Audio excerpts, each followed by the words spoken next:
بسم الله الرحمن الرحيم الحمد لله رب العالمين والصلاة والسلام على أشرف الأنبياء والمرسلين نبينا وإمامنا محمد وعلى آله وصحبه أجمعين أما بعد حياكم الله أيها الأحبة.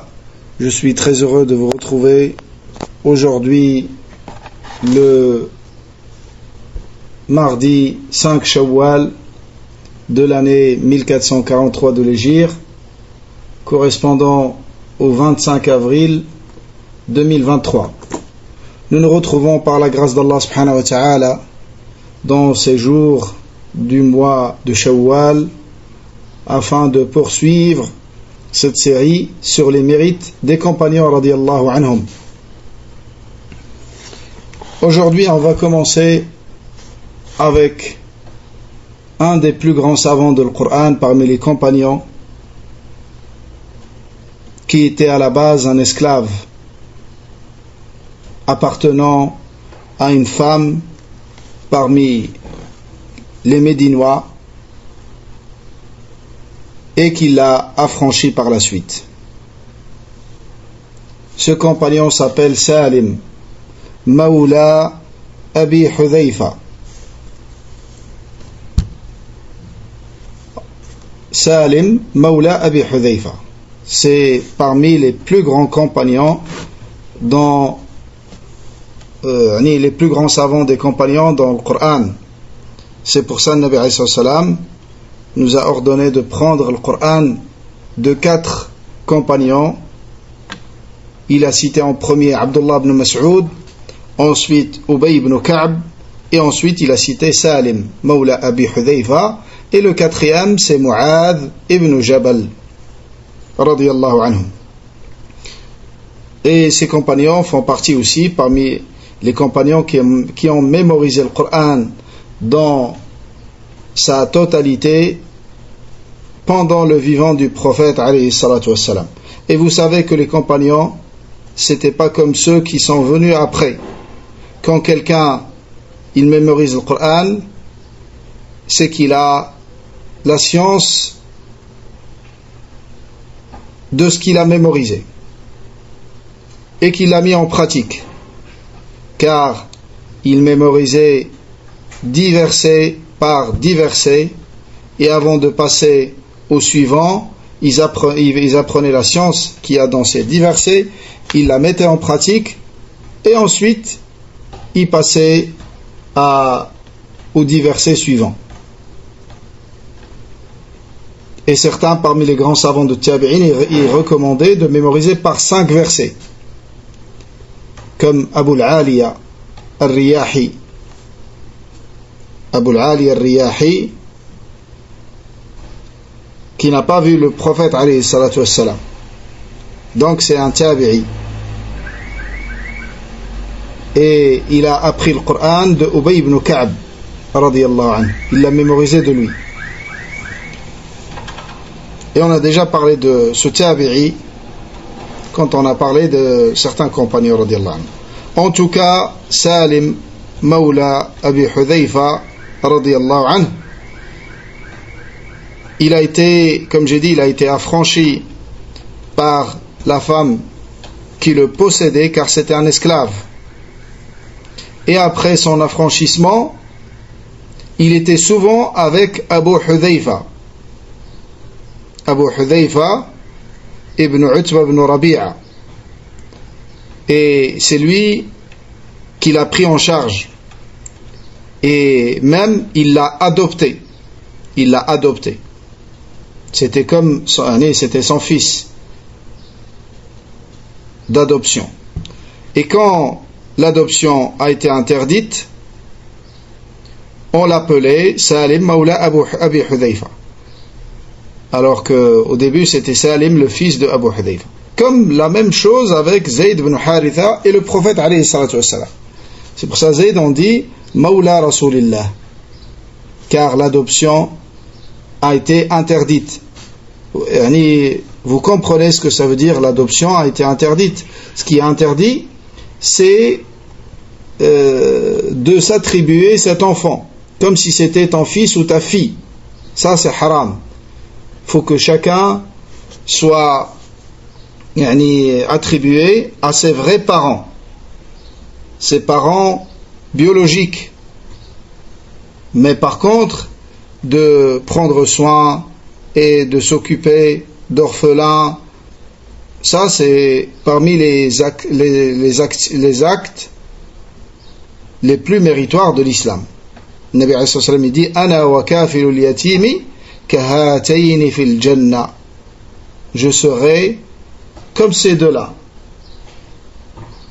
Comme deux doigts de la même main du prophète alayhi salam. Il a dit on serait comme ces deux-là, moi et celui qui prend en charge l'orphelin.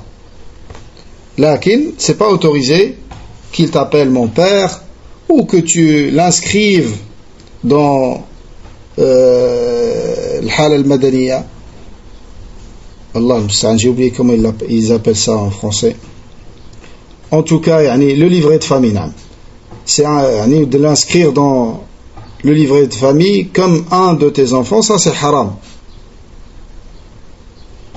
Car en faisant ça, on va perdre sa trace et sa lignée et ses origines. Et peut-être que cet enfant, un jour, il sera amené à se marier avec une femme qui est sa sœur. Pour ça, c'est très important qu'on sache de qui tu viens, qui sont tes vrais parents biologiques. En islam, ça c'est quelque chose de très important, et c'est pour ça Allah subhanahu wa ta'ala a interdit la fornication. Allah subhanahu wa ta'ala a interdit zina. Parmi les sagesses, il y a cette grande sagesse. Et même, c'est parmi les 5 grands objectifs de la législation. C'est de préserver la descendance. Et ça, c'est des choses qui arrivent dans les sociétés de kufr, où il n'y a plus de zina, tout ça n'est pas respecté.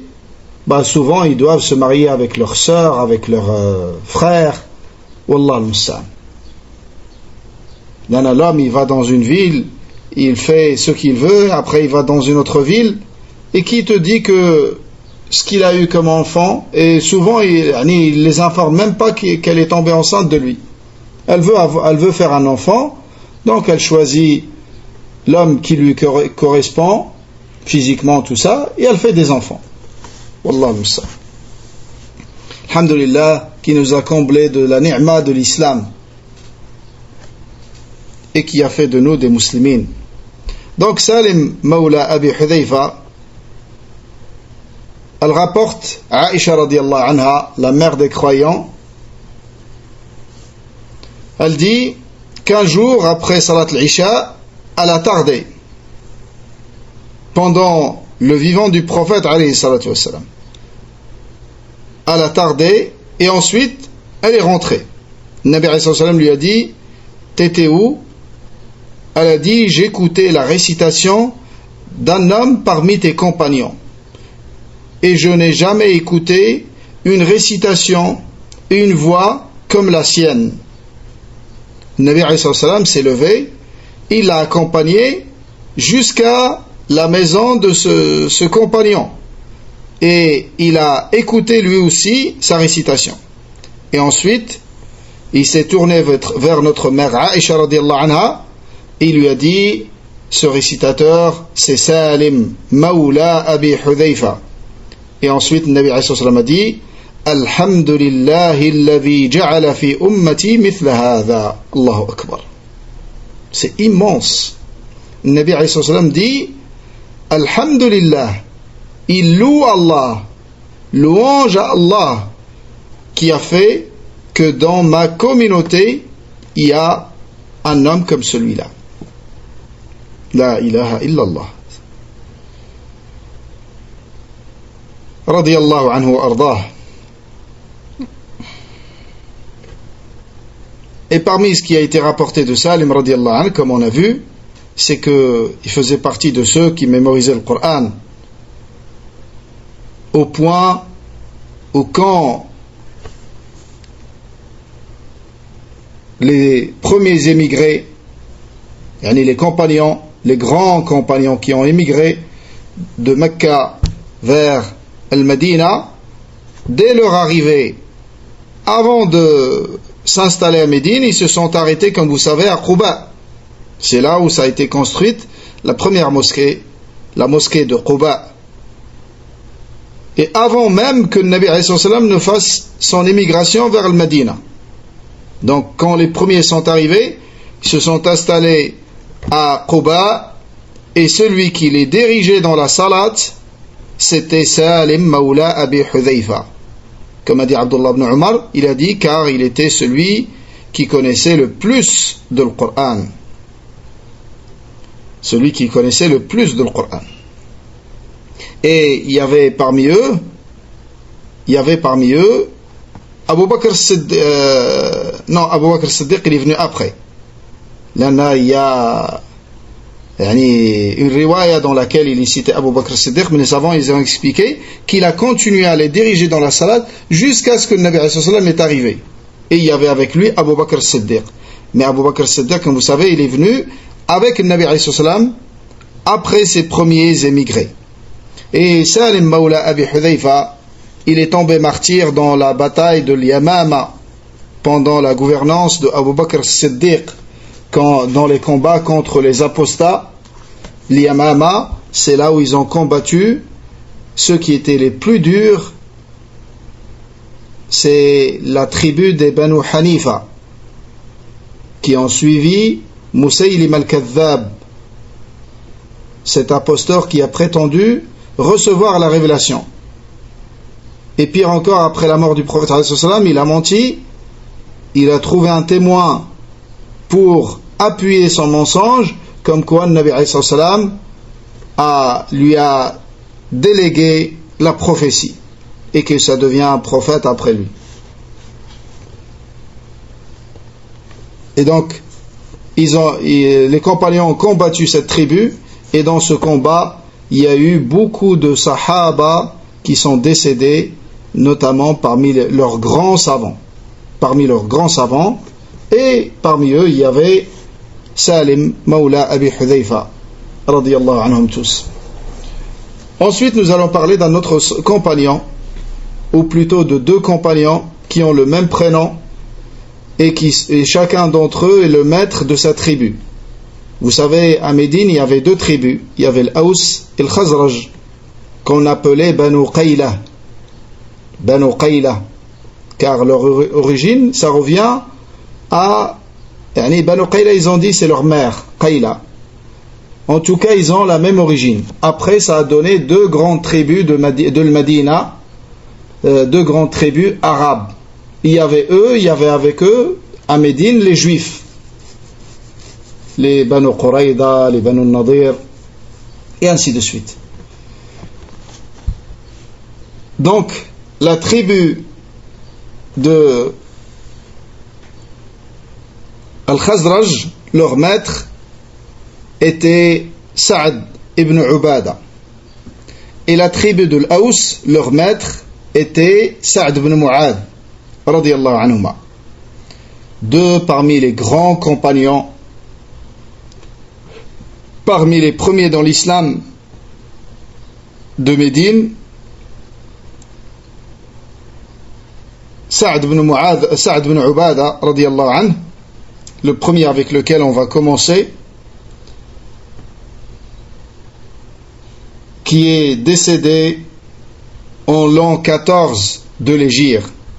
Il est décédé en l'an 14 de l'Hégire dans une région qui s'appelle Hawran, qui se trouve dans Cham. Cham, comme vous savez, aujourd'hui c'est l'ensemble de la Syrie, la Jordanie, la Palestine et le Liban.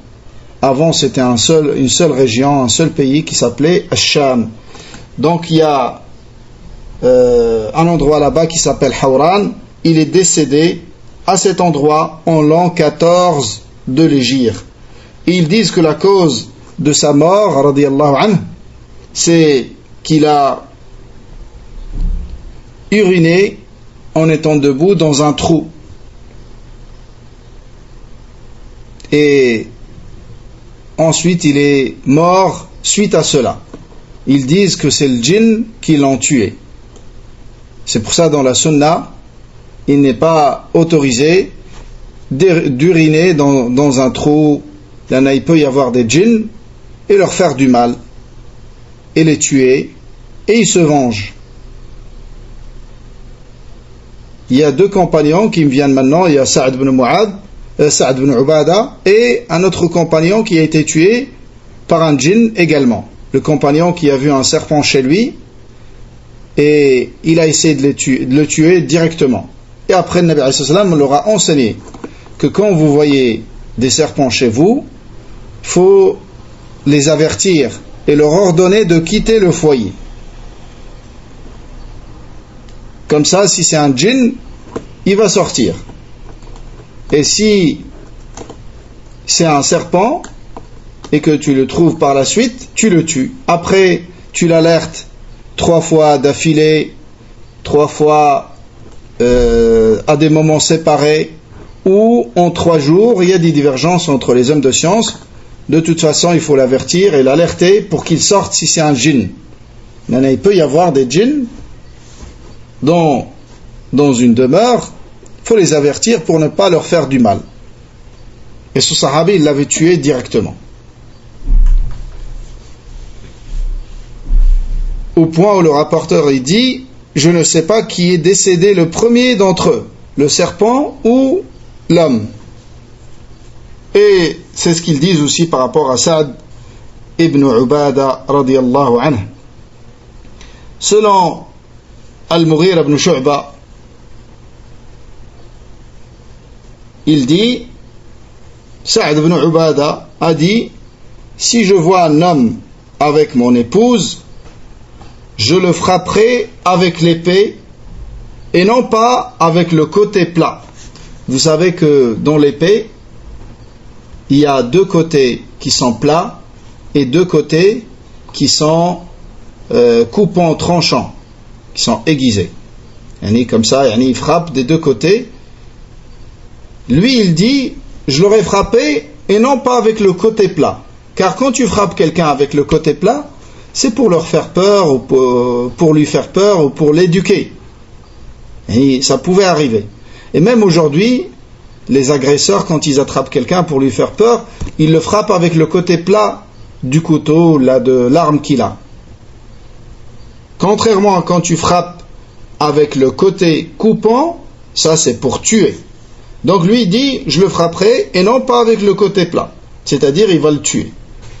Et quand le Nabi alayhi salam a entendu cela, il leur a dit, vous vous étonnez pas de la jalousie de Sa'd. Par Allah, je suis plus jaloux que lui. Et Allah subhanahu wa ta'ala est plus jaloux que moi. La jalousie d'Allah subhanahu wa ta'ala, comme les savants ont expliqué, c'est quand ses limites sont transgressées.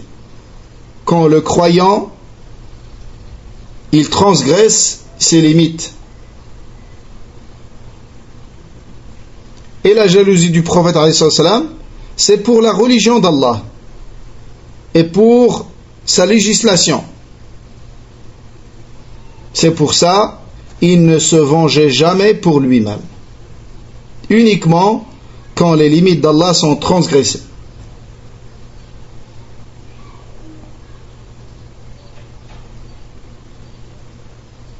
Donc Sa'd ibn Ubada radiyallahu anhu, c'était un homme extrêmement jaloux, qui avait une grande jalousie. Et ça, c'est considéré comme une qualité du moment que ça ne sort pas vers les soupçons et penser du mal des croyants. Là, c'est plus une qualité, c'est un défaut. La jalousie, c'est de ne pas laisser ton époux sortir avec n'importe qui, fréquenter des hommes, travailler dans des endroits où il y a des hommes. C'est ça la jalousie. Louer.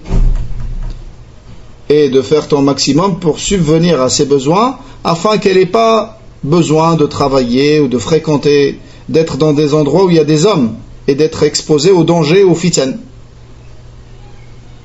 Et ça, c'est d'une manière générale. Après, il peut y avoir des exceptions qu'Allah facilite à tous, mais d'une manière générale, c'est ça la bonne jalousie. C'est de ne pas la laisser sortir sans se couvrir comme il se doit, conformément à la religion. C'est de ne pas la laisser sortir parfumée ou en montrant des parties de son corps, et ainsi de suite. Et de lui éviter la mixité avec les non-maharim.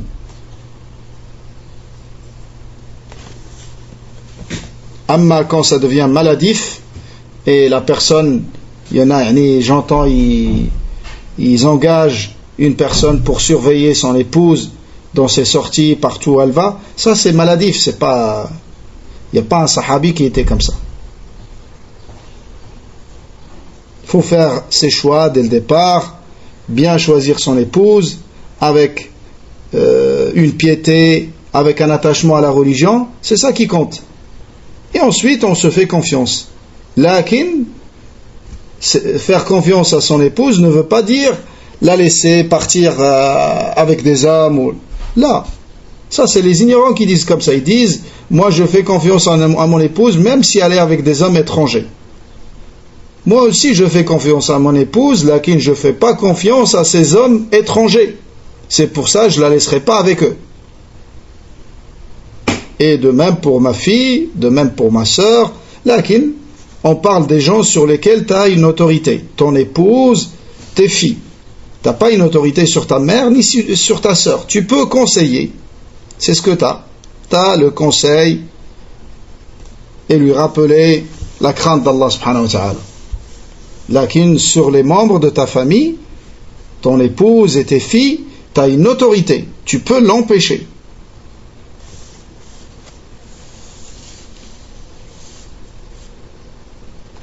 Et dans ces choses-là, d'une manière générale, il faut un juste milieu. Il faut un juste milieu. Et c'est là où on voit la sagesse du mari. Car être trop dur, il risque de briser la femme. Et être laxiste également, c'est pas bon. Il faut un juste milieu. Quand c'est des choses autorisées, il n'y a pas de fitna, il n'y a pas de danger, il n'y a pas de mal à laisser, il y a une certaine marge de manœuvre, lakin dans des limites.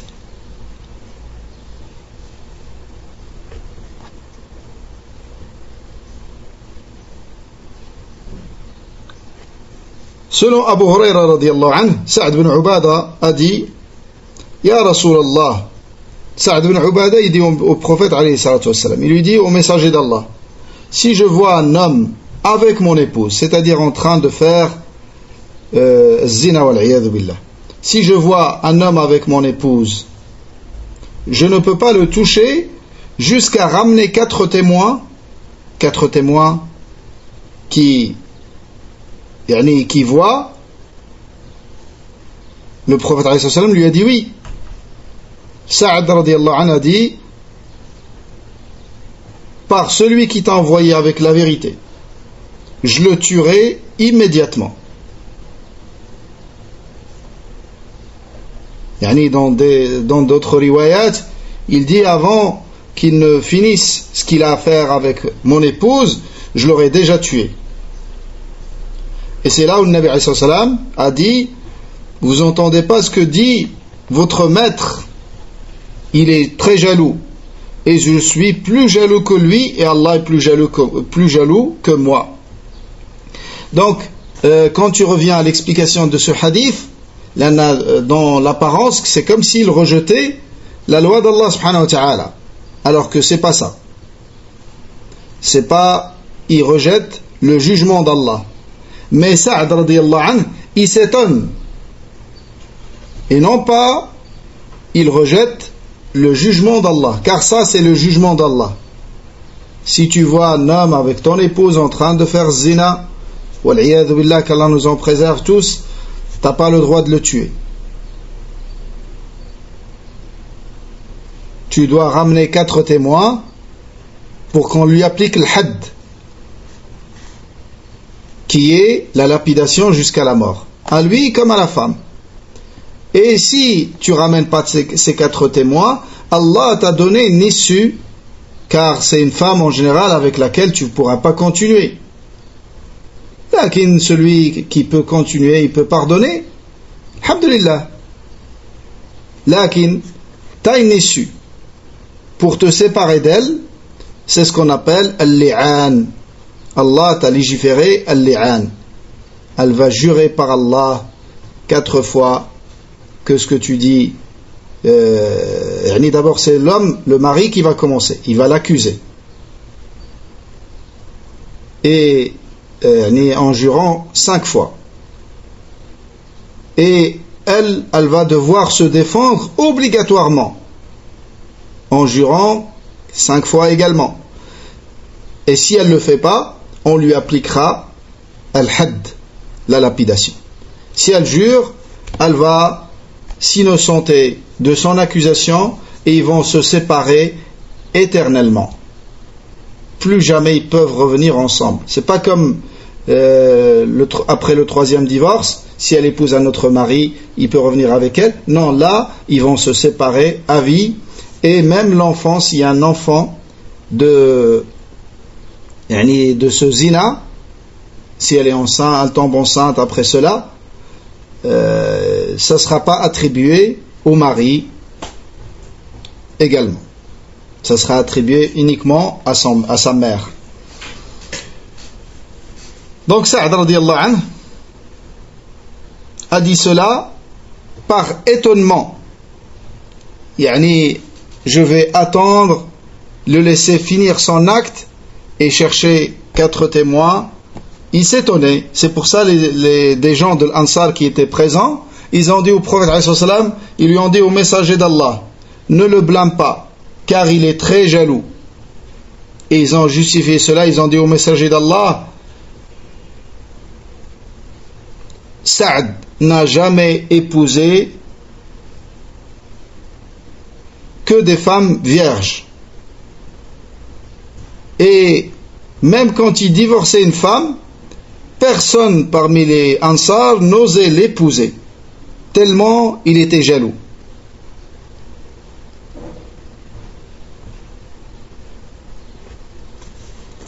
Radiyallahu anhu wa ardah. C'est pour ça que le Nabi alayhi salam, quand il a été interrogé si un homme voit un autre homme avec sa femme en plein acte, est-ce qu'il peut le tuer? Il a dit non. Donc ça, c'est l'avis de la plupart des savants. Il y a un avis minoritaire qui dit que c'est autorisé et que son sang sera autorisé. Lakin, ça, c'est un avis minoritaire comparé à l'avis de la plupart des savants qui se sont restés sur les autres textes qui interdisent cela. Concernant Sa'd ibn Mu'adh, qui est décédé en l'an 5 de l'Hégire, le maître de l'Aws, il est entré en islam à Médine après l'Aqaba al-Oula. Et l'Aqaba al-Thaniya est celui qui l'a appelé à l'islam, c'est Mus'ab ibn Umayr. Mus'ab ibn Umayr radiyallahu anhu, que le prophète alayhi salam a envoyé à Médine afin d'enseigner le Coran et d'appeler les Médinois à l'islam.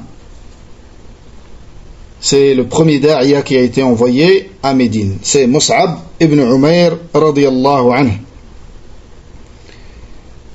Et par rapport à Sa'd, Al-Bara radiyallahu anhu, Al-Bara ibn Azib, le grand compagnon, il dit, il a été envoyé au prophète alayhi salatu wassalam un vêtement en soie. Un vêtement en soie. Et une soie d'une grande qualité. Et les compagnons, tellement ce tissu était beau et était doux, ils ont commencé à le toucher, à s'étonner de sa beauté, de sa douceur. Le prophète alayhi salam leur a dit, vous vous étonnez de la douceur de ce tissu? Par Allah, les mouchoirs de Sa'd au paradis sont meilleurs et sont plus doux. rapporté dans les deux authentiques. Et dans une autre riwaya, il a été envoyé un vêtement en soie, et le Nabi alayhi salam interdisait aux hommes de porter la soie. Mais les gens, ils s'étonnaient de la beauté de ses tissus, de sa douceur.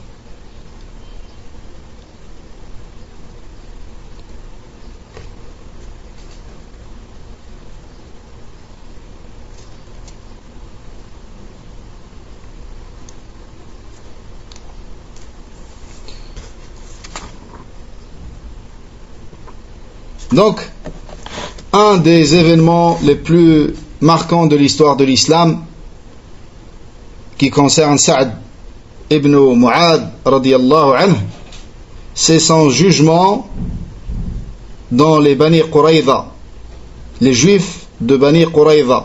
Vous savez quand les coalisés, la guerre des coalisés ou la bataille des coalisés, quand l'Ahzab se sont réunis, ils sont venus attaquer les musulmans à Médine. Médine, elle se trouve entre deux terres remplies de pierres noires qu'on appelle Harra. À Médine, il y a le Harra al-Gharbiya et le Harra al-Sharqiya. Une se trouve à l'est et l'autre à l'ouest. Et dans le nord de Médine, il y a la grande montagne de Uhud. Et ces terres noires, remplies de pierres noires, elles ont une particularité, c'est que c'est très difficile de les traverser. C'est impossible de les traverser. C'est des pierres qui font mal. Et comment le cheval il va marcher, ou même les gens à pied, comment ils vont marcher dans cette terre. C'est pour ça, c'était une protection de Médine, de ces deux côtés-là, ces deux terres. Et la montagne de Uhud aussi, c'était une autre protection du côté nord de Médine. Et il y avait un seul côté par lequel les gens pouvaient arriver. C'est le côté qui se trouve dans le sud de Médine.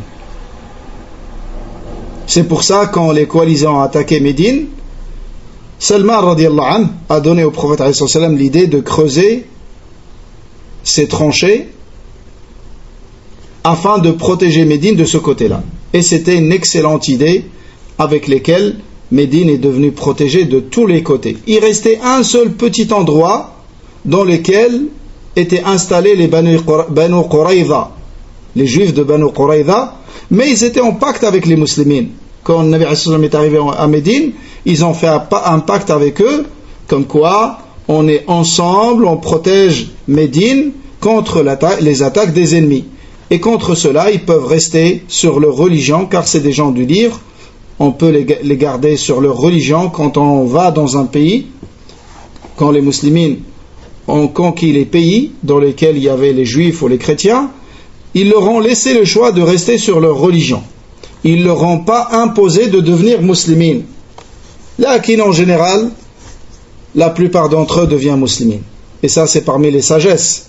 Regardez en Égypte aujourd'hui. La majorité de la population sont des musulmans, alors que les bas c'était des chrétiens, tous des chrétiens.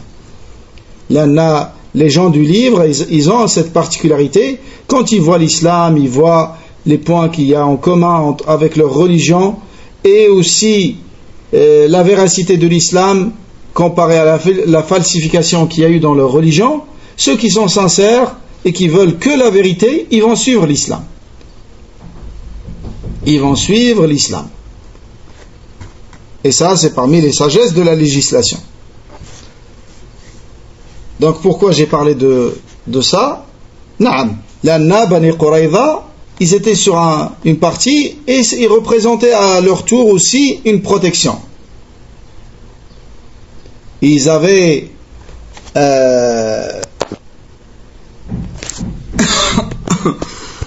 je disais que Bani Quraïza, ils représentaient une protection de ce même côté-là également, car ils avaient construit des forteresses. Il y en a les juifs partout, ils sont comme ça, ils ont peur, ils construisent des forteresses pour se protéger. Et donc ça représentait une protection, du moment qu'ils respectent leur engagement avec les musulmans. Ce qui s'est passé, c'est quand ils ont vu que le grand nombre des kuffars, ils ont trahi le pacte. Ils ont trahi le pacte. Et Allah subhanahu wa ta'ala a vaincu ses ennemis et ils sont tous repartis se coaliser. Vaincus. Et là, le Nabi alayhi salatu wassalam s'est vengé de ces Banu Qurayza. Et ils ont accepté d'être jugés par le prophète alayhi salatu wassalam. Mais le Nabi alayhi salatu wassalam a délégué à Sa'd ibn Mu'adh. Il a délégué à Sa'd ibn Mu'adh radiyallahu anhu de les juger.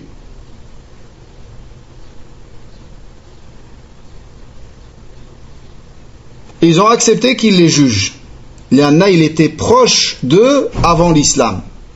Il était proche d'eux avant l'islam. Ils ont dit, il va être doux envers nous dans son jugement. Et Sa'd radiyallahu anhu est venu sur le dos d'un âne, il est venu, et quand il s'est approché de la mosquée, le prophète alayhi salatu wassalam a dit aux Médinois, levez-vous pour votre maître, c'est-à-dire pour le saluer, et pour le meilleur d'entre vous. Et il y a une sagesse dans cela aussi pour montrer son statut, afin que tout le monde accepte son jugement. Et le Nabi alayhi sallam lui a dit, ils ont accepté d'être jugés par toi. Sa'd radiyallahu anhu a annoncé aussitôt son jugement. Il a dit, mon jugement, c'est qu'on tue les hommes parmi eux, les combattants, et qu'on prend leurs femmes et leurs enfants, yani comme un sabi, de les prendre comme un sabi. Yani, ça rentrera dans le butin de guerre. Yani ce que les musulmans prennent dans les guerres. Yani des captivités, des choses comme ça. Et effectivement, c'est ce qui a été fait. Et le Nabi alayhi salam a dit à Sa'd ibn Mu'adh, il lui a dit, tu les as jugés avec le jugement d'Allah subhanahu wa ta'ala. C'est-à-dire que son jugement, il correspond à 100% à ce que Allah veut. Allahu Akbar. Ce hadith est rapporté dans les deux authentiques.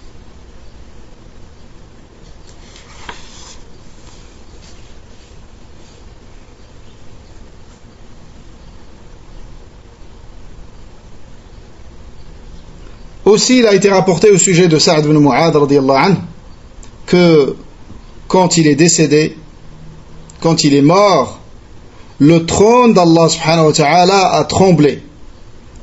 Le trône d'Allah subhanahu wa ta'ala a bougé suite à la mort de Sa'd ibn Mu'adh. Et c'est rapporté dans le Hakim que Jibril alayhi salam a dit, c'est qui cet homme pour lequel se sont ouvertes les portes du ciel et que tous les gens du ciel se sont réjouis à la venue de son âme.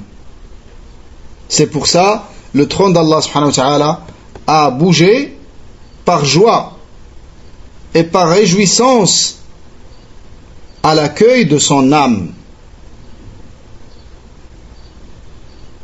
Ça, c'est dans les explications.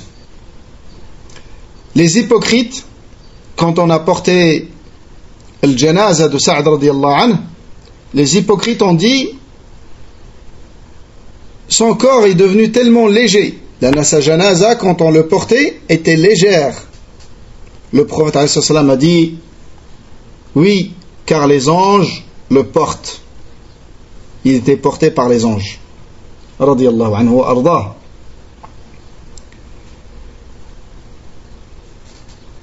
Et par rapport à sa mort, il a été rapporté, selon Jabir radiyallahu anhu, dans l'authentique de l'imam Muslim, que Saad a été touché dans une veine dans l'épaule.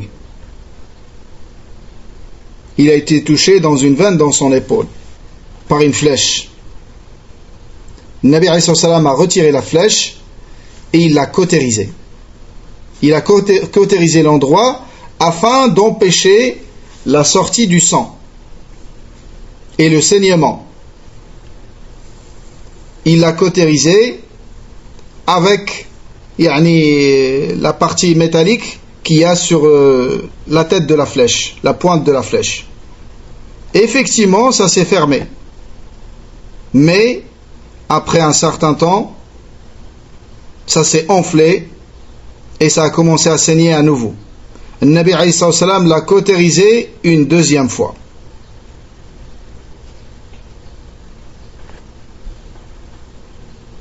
Et ça, comme je dis, c'était dans la bataille des coalisés. Le Nabi alayhi salam l'a cautérisé, après ça s'est enflé, il l'a cautérisé une deuxième fois. Et Saad radiyallahu anhu, quand il a vu ça, il y en a à l'époque, quand il y avait un grand saignement, une hémorragie, c'est un signe de la mort qui est proche. Saad radiyallahu anhu, il a invoqué Allah, il a dit: oh Allah, ne prends pas mon âme jusqu'à me faire voir ce que j'aimerais voir dans ces ennemis d'Allah parmi les Bani Quraïda, les Juifs. Et subhanallah, ils disent, quand il a fait cette dua, ça s'est renfermé aussitôt. Et c'est là où il a jugé de garder en vie leurs femmes et leurs enfants et de tuer les combattants parmi eux.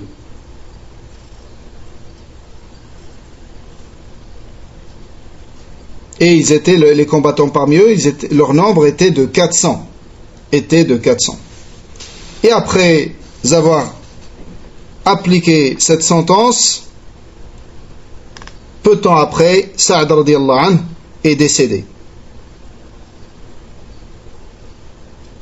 Et quand il a été touché, dans une autre riwaya, selon notre mère Aïcha radiyallahu anha, quand il a été touché, le Nabi alayhi salam a ordonné à ce qu'on lui construise une tente à côté du prophète alayhi salam, afin de le visiter régulièrement. Et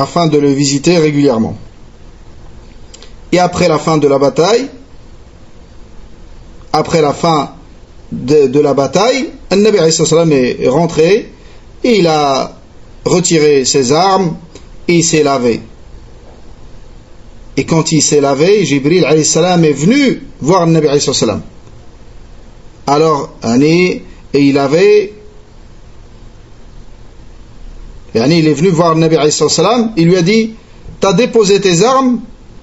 Il lui a dit: par Allah, moi j'ai pas déposé mes armes. Sors vers ces gens-là. Le Nabi alayhi salam lui a dit: qui? Il a dit: les Bani Quraïda. Et le Nabi alayhi salam il est parti et ils étaient jugés par Saad. Et ils ont accepté d'être jugés par le prophète alayhi salam. Le Nabi alayhi salam a remis le jugement à Saad radiyallahu anhu et il les a jugés comme on a vu. Et Aïcha radiyallahu anha, elle dit que Saad radiyallahu anhu a dit: oh Allah, il a fait une autre dua après celle-là. Il a dit: oh Allah, si tu sais qui sont les gens que j'aimerais tellement combattre, ceux qui ont démenti ton prophète et qui l'ont fait sortir. Il parle des mécréants de Quraysh. Il dit: oh Allah, j'aimerais les combattre. Si tu sais qu'il y a encore un combat contre eux, garde-moi en vie jusqu'à les combattre. Et si tu sais qu'il n'y aura plus de guerre contre eux, alors prends mon âme. Et la plaie s'est explosée et le sang a tellement saigné, il est mort aussitôt radiyallahu anhu.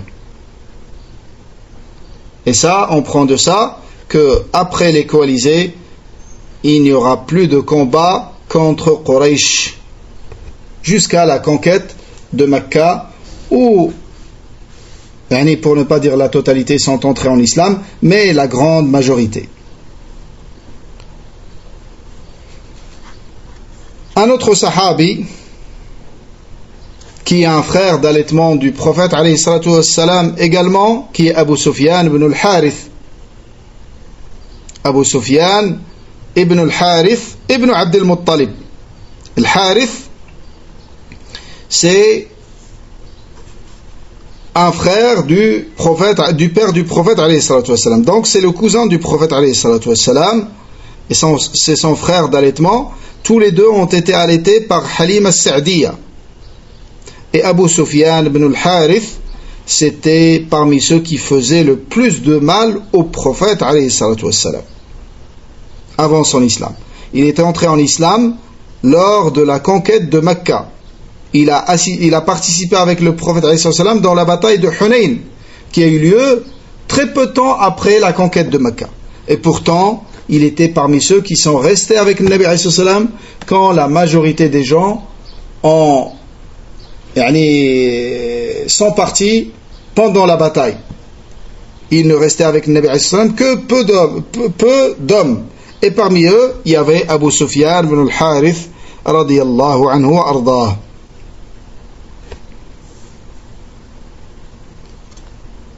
Et il tenait le mulet du prophète alayhi salam, car dans la bataille de Hunayn, le Nabi alayhi salam était sur un mulet.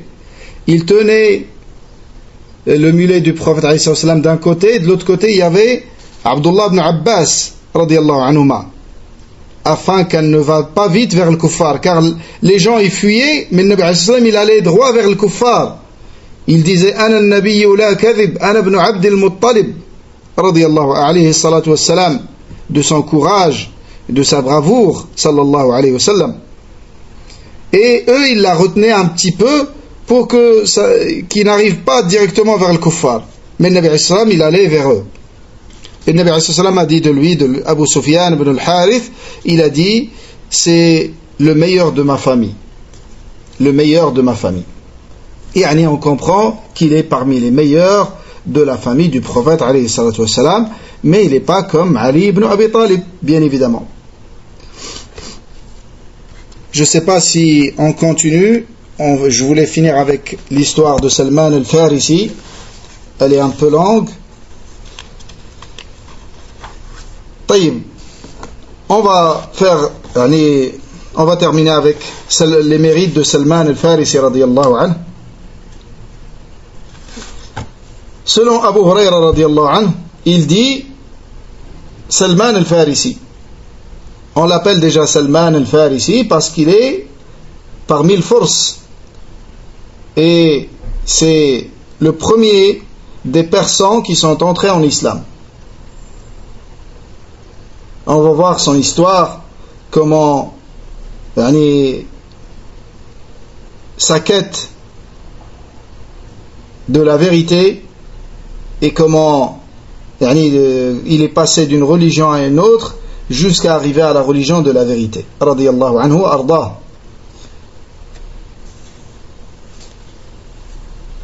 Abu Huraira radiyallahu anhu dit, on était assis avec le prophète alayhi salatu wassalam quand lui a été révélé Surat al-Jumu'ah.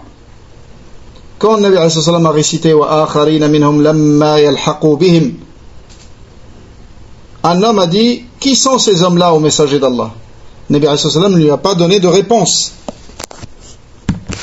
Et il a posé la question une deuxième fois.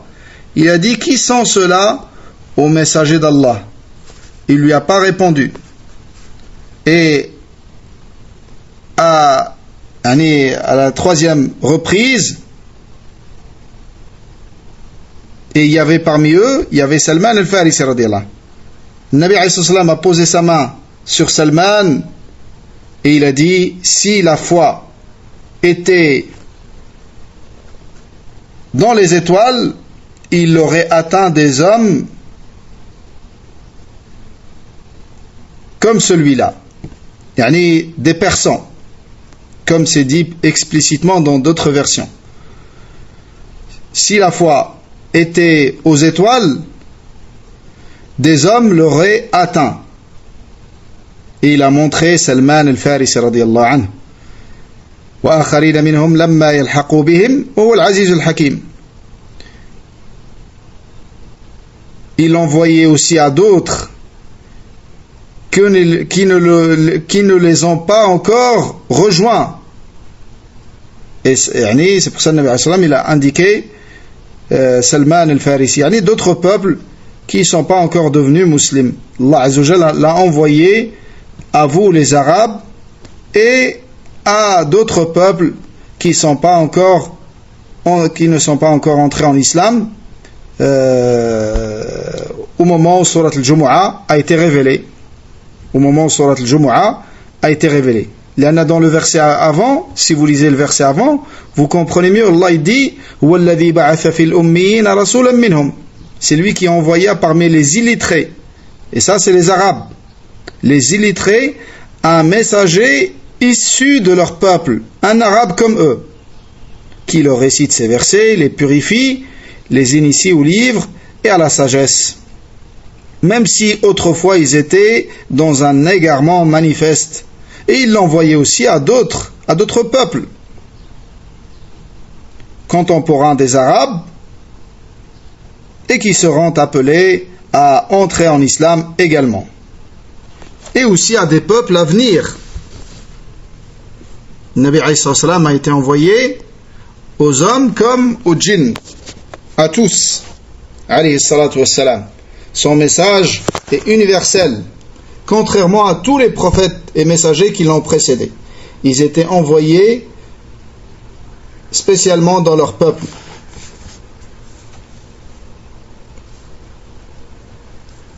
Donc par rapport à l'histoire de Salman radiallahu anhu,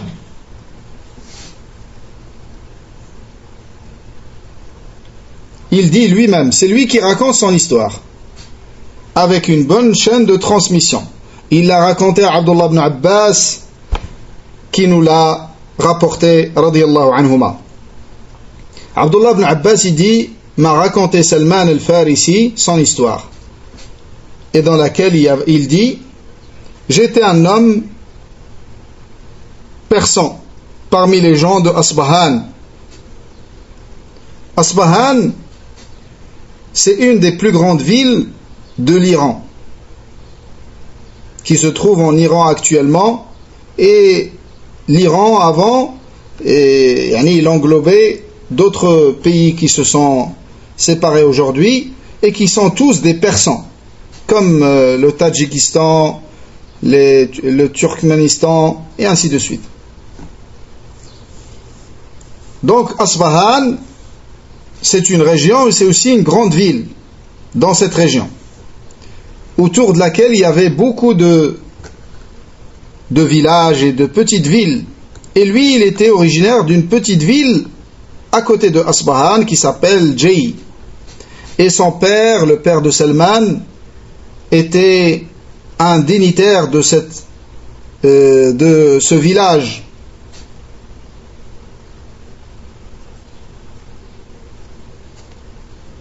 Et c'était un commerçant aussi. Il possédait des biens et c'est quelqu'un qui était comme le chef de cette tribu.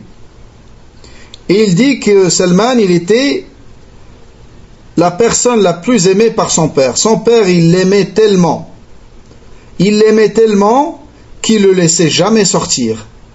Il dit, Salman, il faisait avec moi comme avec une fille. L'habitude, c'est qu'on ne laisse pas les filles sortir dehors, afin de les protéger et de les préserver. Donc il dit, il l'empêchait de sortir comme une fille, tellement il l'aimait, son père. Et ils étaient dans la religion de l'Majous, la religion mazdéenne, qui consiste à, qui adore le feu, car le feu c'est le symbole de leur divinité. Donc c'est les adorateurs du feu.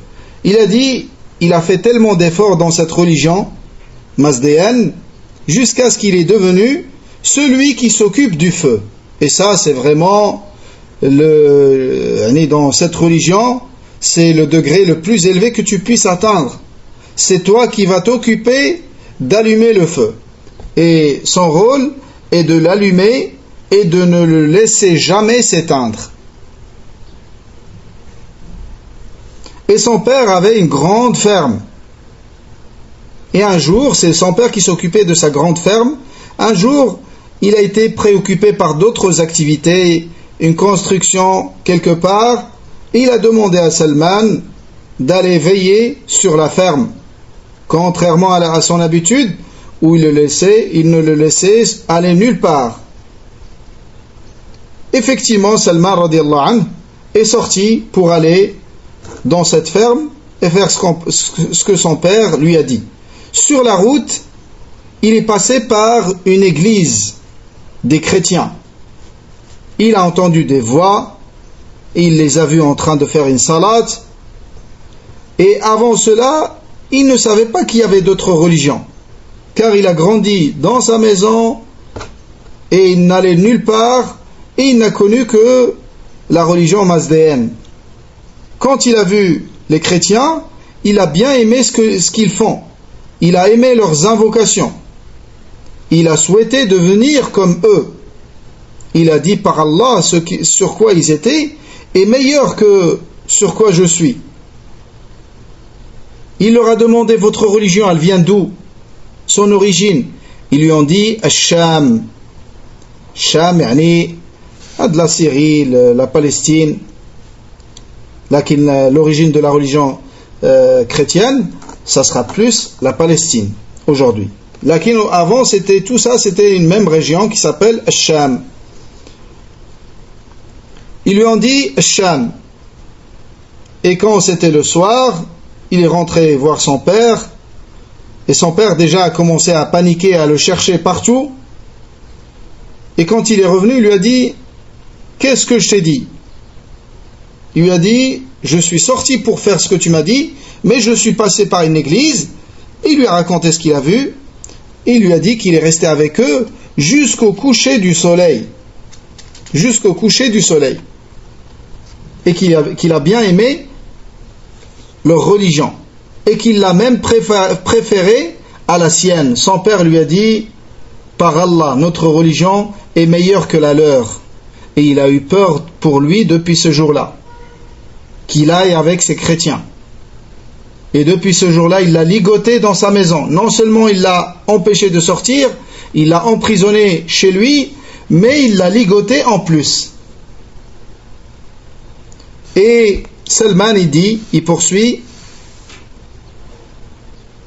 il a trouvé le moyen de contacter ces chrétiens et de leur demander quand est-ce qu'il viendra une caravane commerciale de Sham, dans laquelle il y a des commerçants chrétiens, qui l'informent quand cette caravane viendra. Et effectivement, quand il y a eu une caravane, ils lui ont envoyé un message comme quoi il y a une caravane qui est venue avec des commerçants chrétiens. Il leur a dit quand ils vont s'apprêter à partir, faites-moi signe. Et effectivement, ils l'ont informé, il a réussi à défaire ces cadenas qu'il avait, il a pris la fuite, il les a accompagnés vers Sham. Quand il est arrivé vers Sham, il leur a dit c'est qui le meilleur d'entre vous dans cette religion? Regardez, on voit une détermination, une grande volonté et des ambitions fortes. C'est pas il veut devenir un chrétien, il veut accompagner le meilleur d'entre eux, car dans sa religion il est arrivé au degré le plus élevé. Donc il va suivre la religion chrétienne, il veut aussi être avec les meilleurs d'entre eux.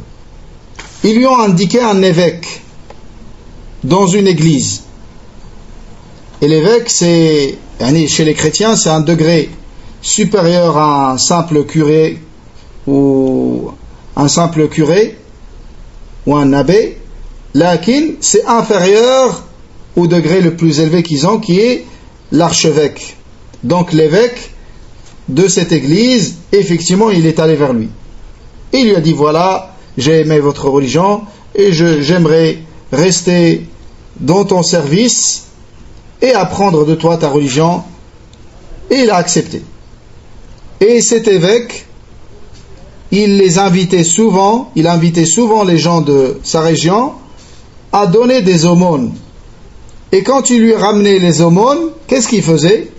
Il les donnait aux pauvres? Non. Il les ramassait dans des grandes jarres qu'il avait. Jusqu'à ce qu'il a ramassé 7 immenses jarres remplies d'or et d'argent, et de bijoux et de trésors. Et Salman, radiallahu anhu, quand il a vu de lui ça, il l'a détesté.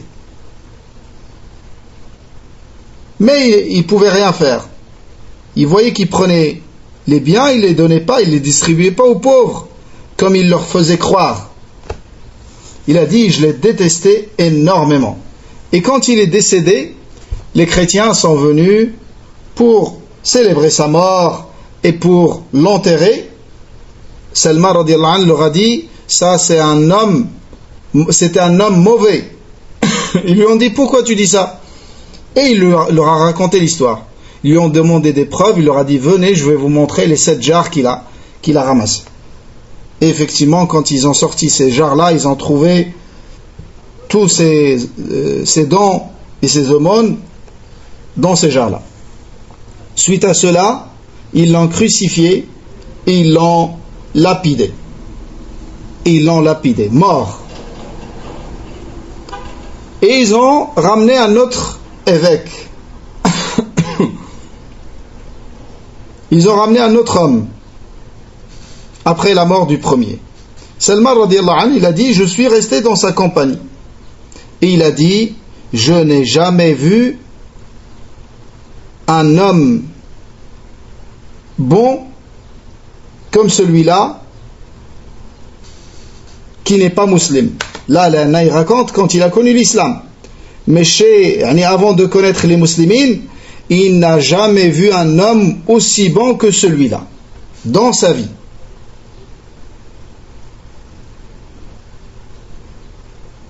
Son expression, elle a dit, je n'ai jamais vu un homme comme lui qui ne fait pas les 5 salawats. Qui n'est pas musulman. Il y en a celui qui ne fait pas les 5 salawats, c'est pas un musulman. Et il a dit qu'il a vu qu'il était un homme d'un grand mérite, qui avait un grand ascétisme, un grand délaissement et renoncement au bien de ce bas monde, et un grand attachement à l'au-delà. Et il avait des adorations qui faisaient de jour comme de nuit. Il a dit, je l'ai aimé comme je n'ai jamais aimé auparavant. Et je suis resté avec lui un long temps jusqu'à sa mort. Et quand la mort est arrivée, je lui ai dit, voilà, je suis venu, j'ai aimé ta religion, maintenant je t'ai aimé comme j'ai jamais aimé quelqu'un avant toi. Et voilà, maintenant tu me conseilles d'aller vers qui après toi, qui est sur la même religion que toi. Et Hadou, c'était parmi les derniers qui étaient sur Tawhid, parmi les derniers chrétiens qui étaient sur le monothéisme. Il lui a dit, tu me conseilles d'aller vers qui après toi? Il lui a dit, oh mon fils, je ne connais personne qui est sur la même voie que moi aujourd'hui.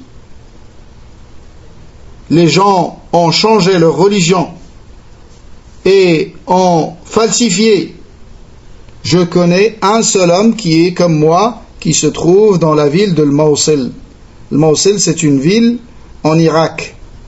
C'est la capitale de la région de Nainawa, dans laquelle a été envoyé le prophète Yunus alayhi salam. Al-Mawsil, c'est toujours une ville qui existe encore aujourd'hui en Irak avec le même nom, Al-Mawsil.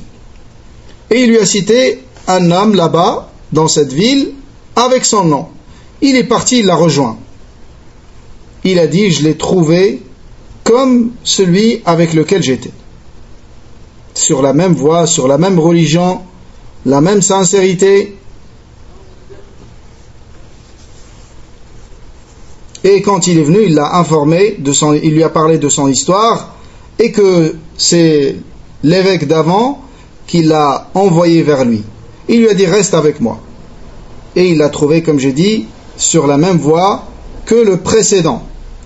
Quand la mort est arrivée à ce deuxième évêque qui était sur Tawhid, il lui a demandé de l'orienter vers quelqu'un sur la même voie que lui. Il lui a dit, par Allah, je ne connais pas un homme qui est sur la même voie que moi et le précédent, à l'exception d'un homme qui se trouve à Nasibin. Nasibin, c'est en Turquie. C'est en Turquie, une grande ville en Turquie qui a une longue histoire et dans laquelle il y avait des Kurdes, des Arabes et des Turcs aussi. Aujourd'hui, peut-être que la plupart des habitants de cette région sont des Kurdes.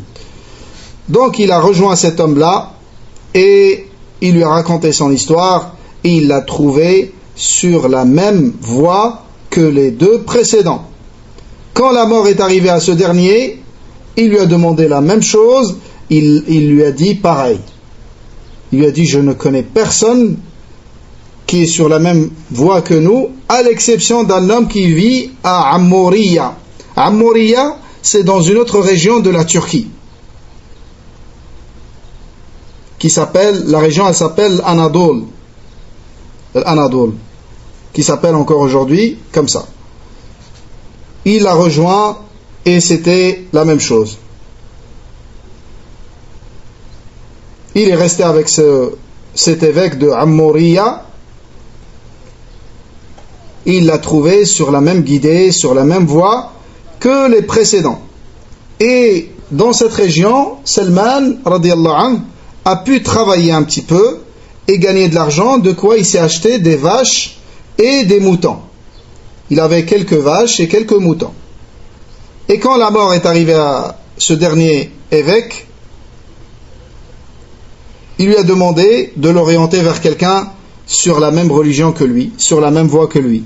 Il lui a dit, je ne connais plus personne sur terre qui est sur la même voie que nous.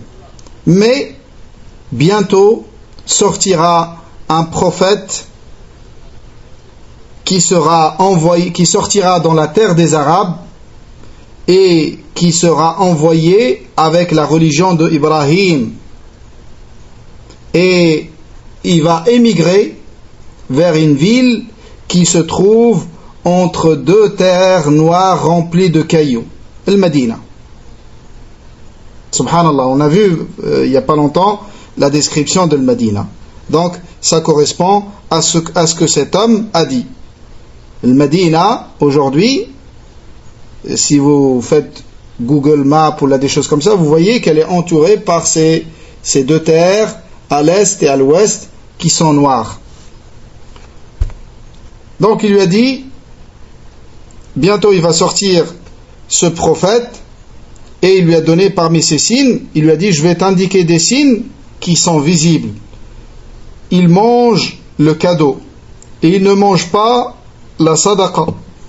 L'aumône, il ne la mange pas, et le cadeau, il l'accepte.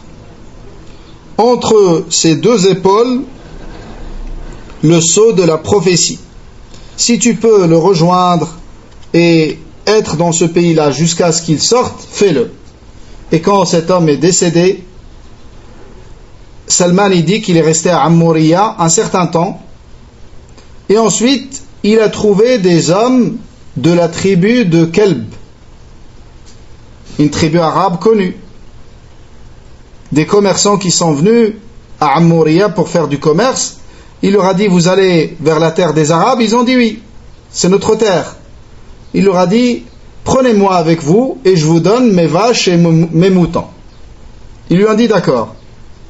Et ils l'ont pris avec lui jusqu'à arriver à un endroit qui s'appelle Wadi al-Qura, qui se trouve entre Tayma et Khaybar, une vallée qui est à peu près entre 400 et 500 kilomètres de Médine aujourd'hui, cette région-là. Eux, ils étaient originaires de cette région-là. Ils l'ont accompagné jusqu'à cet endroit-là et ils l'ont vendu comme un esclave, un juif de cette région. Alors que c'était un homme libre. Donc, ils ont trahi leur engagement envers lui. Il est resté avec ce juif dans cette vallée de Al-Qura, Wadi Al-Qura, il a vu ce que c'était les palmiers. Il a vu les palmiers dans cette région. Il pensait que c'était ça à Médine. Mais il n'était pas sûr. Et un jour, pendant qu'il était avec ce juif qu'il a acheté, pour lequel il travaillait comme esclave, son cousin de Bani Qurayza, de Médine, est venu lui rendre visite. Et quand il l'a visité, il a vu Salman, il a bien aimé cet homme, il lui a dit de lui vendre. Il lui a vendu et il l'a pris avec lui à Médine. Regardez Allah subhanahu wa ta'ala comment il lui a facilité. Et dès qu'il est entré à Médine, il a dit, dès que je suis entré à Médine, j'ai su que c'était la ville que l'homme de Ammouriya m'avait décrit. Il est resté à Médine jusqu'à ce que Allah subhanahu wa ta'ala a envoyé son prophète à Mecca. Il est resté à Mecca et ensuite il est venu à Médine. Et tellement Salman il était pris par les tâches de son maître et tout ce qu'il devait faire pour lui comme travail, le temps est passé jusqu'à ce que le Nabi alayhi salam a émigré vers le Médina. Et là, il dit Salman un jour, quand le Nabi alayhi salam a émigré vers le Médina dès son arrivée, lui il travaillait dans un palmier. Pendant qu'il était monté sur le palmier, le cousin de son maître, un autre cousin juif de son maître était assis. Et son cousin est venu le voir. Et il lui a dit qu'Allah combatte les Banu Qayla. Banu Qayla, c'est l'Aws al-Khazraj. Il lui a dit pourquoi? Il a dit ils sont réunis autour d'un homme à côté de Quba qui prétend être un prophète et qui est venu de Mecca. Ils prétendent que c'est un prophète. Quand Salman a entendu cela, il a dit Akhadatni al-urawa. Il a été pris par une grande agitation et des frissons au point où il a pensé qu'il allait tomber sur la tête de son maître radiyallahu anhu wa arda. Et il est descendu du palmier. Il a dit à son maître, dis à ton cousin de répéter ce qu'il a dit. Il lui a dit, mais toi, qu'est-ce que tu as à faire avec ça? Et il l'a cogné, il lui a donné un coup de poing d'une manière forte. Il lui a dit, retourne, fais ce que tu as à faire et ne te préoccupe pas de ces choses-là. Le soir même, Salman radiyallahu anhu, après avoir fait son travail, il a pris quelques dates qu'il avait ramassées. Il est parti à Quba. Il a trouvé le Nabi alayhi salam là-bas avec ses compagnons. Il est entré et il a dit au prophète alayhi salam, on m'a dit que tu es un homme de bien, que tu es un homme vertueux et avec toi des compagnons qui sont étrangers et dans un grand besoin. Voilà, je vous ai ramené une sadaqa, des dates, on aumône une sadaqa. Et j'ai vu que vous la méritez plus que autre personne. Il lui a donné les dates. Le Nabi alayhi salam a dit à ses compagnons, mangez.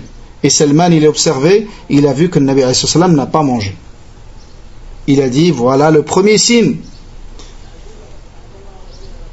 Et ensuite, il est retourné chez son maître, il a continué à travailler jusqu'à ce qu'il a eu une autre quantité de dates. Il est venu voir le Nabi alayhi salam une deuxième fois, il lui a dit, voilà, l'autre jour j'ai ramené des dates, mais j'ai vu que tu n'as pas mangé. Voilà, je t'offre ça comme cadeau. Et le Nabi alayhi salam a mangé de ce cadeau et il a demandé à ses compagnons de manger également. Il a dit, voilà le deuxième signe.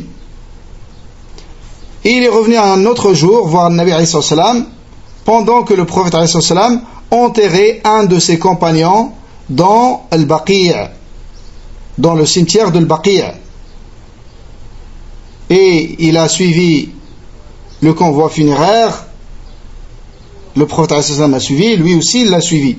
Et pendant qu'il suivait le convoi funéraire, il a dit que le prophète avait deux morceaux de tissu, un morceau sur la partie supérieure et sur la partie inférieure. Izar wa rida. Après l'enterrement, le Nabi alayhi salam s'est assis avec ses compagnons et Salman est venu lui passer salam. Et ensuite, il est venu derrière le prophète alayhi salam, il observait au niveau de son dos. Est-ce qu'il allait voir le sceau de la prophétie? Et le sceau de la prophétie, comme il est décrit dans des hadiths, c'est comme des graines de beauté qui forment un cercle de la taille d'un œuf de pigeon. Il regardait au niveau du dos du prophète alayhi salam, est-ce qu'il allait voir ce sceau de la prophétie? Et quand le Nabi alayhi salam l'a vu, il a su qu'il cherchait quelque chose qu'on lui a décrit. Et il a retiré le vêtement supérieur, il a découvert son dos, et Salman a vu le sceau de la prophétie. Et il a su que c'était lui. Il dit, et je me suis penché vers lui, je l'embrassai tout en pleurant. Le Nabi alayhi salam lui a dit, passe devant moi. Tout ça, c'était derrière le prophète alayhi salam. Effectivement, il est passé devant le prophète alayhi salam, il s'est assis devant lui, et il lui a raconté son histoire. Salman, il lui dit, je lui ai raconté mon histoire, comme je te l'ai raconté, Ibn Abbas. Et le Nabi alayhi salam a bien aimé l'histoire de Salman, et il a bien voulu que les compagnons entendent cette histoire. Et ensuite, Salman, après son islam, il est resté dans l'esclavage. Et c'est ça qui l'a empêché de participer dans la bataille de Badr et de Uhud. Ensuite, le Nabi alayhi salam lui a dit, ô Salman, rachète-toi de ton maître. Et son maître a effectivement accepté de faire un contrat avec Salman. Ça, on appelle ça le mukataba en islam. Un esclave, il peut se racheter lui-même de son maître. Ils font un contrat contre une somme ou contre un nombre d'années de travail, peu importe. Quand il remplit ces choses-là, il devient libre. Et son maître juif a exigé qu'il plante 300 palmiers et qui poussent tous et qui donnent des fruits. Et de lui donner 40 uqiyas en or. L'uqiya, c'est 30 grammes. Donc 40 uqiyas, ça fait 300, 1200 grammes. 1 kg 200 d'or. Le prophète a dit aux compagnons, aidez votre frère. Et ils l'ont aidé. Chaque homme ramenait ce qu'il trouvait comme palmier, des boutures. Il lui ramenait des boutures pour les planter. Certains en ramenaient 30, certains en ramenaient 20, 15. En tout cas, chaque homme aidait comme il pouvait. Jusqu'à ce qu'ils ont réuni les 300 boutures de palmiers. Et le Nabi alayhi salam lui a dit, vas-y Salman, creuse des trous et ne place pas les boutures jusqu'à m'appeler. Et effectivement, il est parti, il a creusé, et quand il fallait les mettre, il a convoqué le Nabi alayhi salam, il est venu, et c'est le prophète alayhi salam qui les a placés lui-même avec ses mains. Alayhi salam. Et toutes ont poussé. Et tout en donné des fruits. Il y en a quand on fait, il y a ceux qui connaissent ce domaine, quand tu plantes 300, peut-être que tu auras 100 ou la 50 qui vont pousser. Pas toutes. Lakin, ça c'était le Nabi alayhi salatu wassalam. Il restait l'argent. Il restait les 40 uqiyas. Le Nabi alayhi salatu wassalam, un jour, il a reçu d'une de ces batailles, il a reçu un butin qui était équivalent à la taille d'un œuf de poulet en or. Un œuf d'un poulet en or, ça fait combien de grammes? Ça fait à peine 200, maximum 300 grammes. Donc il a reçu ça.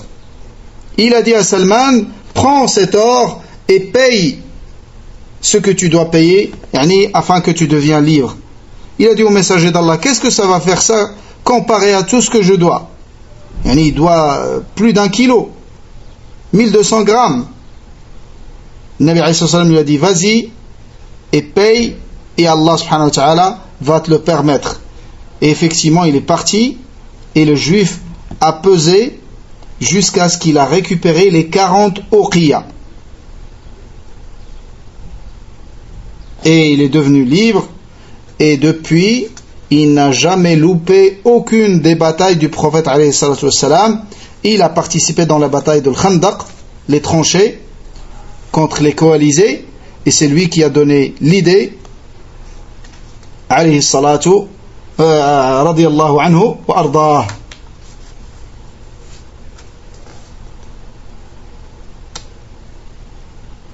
Parmi ce qui est rapporté de Salman radiyallahu anhu, c'est que son zuhd et son délaissement de dunya et renoncement à ses biens éphémères, Sa'd radiyallahu anhu lui a rendu visite un jour quand Salman était malade.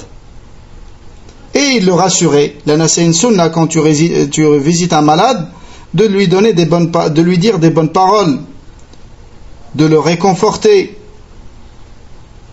Et il lui disait, t'es parmi les compagnons du prophète alayhi salam, t'as fait avec lui ça et ça, t'as assisté à ça et ça. Salman lui a dit, je ne pleure pas à cause de deux choses. Il y a deux choses, ce que tu vois comme pleurs, c'est pas pour deux choses, afin que tu penses pas ça. La première, l'amour de dunya, et la deuxième, c'est pas par amour de dunya, ni par détestation de l'akhira. Et la plupart des gens, quand ils pleurent, quand ils sont malades, c'est parce qu'il va délaisser de dunya, il a peur de l'akhira. Lui, il lui a dit, moi, c'est pas ça. Il lui a dit, par contre, ce qui me fait peur, c'est une promesse que j'ai donnée au prophète alayhi salam. Il y a un engagement que j'ai eu avec lui, et je vois que je l'ai transgressé. Il lui a dit, c'était quoi cet engagement? Il lui a dit qu'il me suffit de ce bas monde ce que suffit aux voyageurs. Le voyageur, quand il part en voyage, les voyageurs quand ils partent en voyage, vous savez, surtout à l'époque, à pied ou à deux chameaux, à cheval, qu'est-ce qu'il va prendre avec lui? Il va prendre uniquement les choses dont il a besoin et desquelles il ne peut pas se passer, en nourriture, en boisson et en vêtements.